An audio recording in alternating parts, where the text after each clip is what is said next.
তো প্রশ্নে বলা আছে in the first 10 over of A cricket match or game the run rate was only 3.2.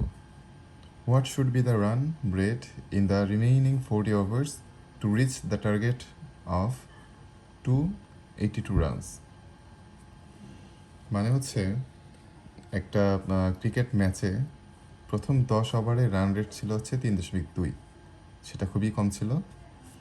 এবং ওরা বলেছে যে 282 রানের টার্গেট পূরণ করতে হলে তাকে শেষ যে ওভারগুলো আছে সেখানে রান রেট কত হতে হবে। তো এটা খুব সহজে আমরা করতে পারি যে প্রথম 10 ওভারের রান রেট ছিল হচ্ছে 3.2, এটা গড় ছিল। তো এটা আমরা মোট বের করেছি, প্রথম 10 ওভারের গড় রান ছিল 3.2, তো 10 ওভারে মোট রান ছিল 282 রানের মধ্যে 32 রান আমরা করে ফেলেছি।